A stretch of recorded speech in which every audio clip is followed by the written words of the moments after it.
Hello, so I got the iPhone 16 Pro, just the Pro. I wanted the Max, but I just got the Pro. Probably will replace this one. And I also got the case. I got the case that's designed by Apple.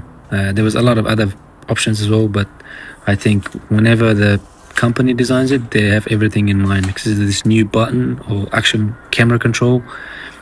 You will see it's not a button. It feels different. It's literally not button. It's not a button. I don't even know how to explain, but if you use it, you will see it has a different feeling to it. That's why they call it camera control.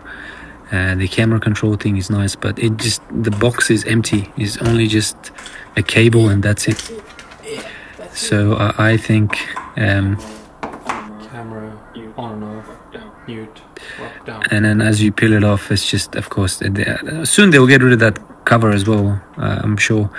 But that's just unboxing, and I have a few samples I'll post in the next video. It's very small. It's not for me because I take photos. I'll compare this to my actual photography cameras as well in the future, so definitely stay tuned for that.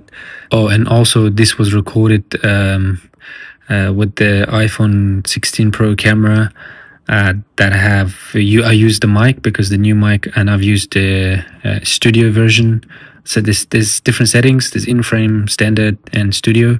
So this one that you're hearing right now is the studio quality of the mic. So definitely stay tuned, because I'll bring more videos in the future.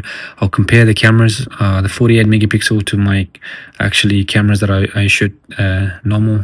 For work I do photography, so I will definitely compare it to my cameras and my lenses, and then I'll see what these claims by Apple that these cameras are actually worth it. So definitely subscribe if you like, or comment something that you want to see, and I'll be happy to compare them in the future.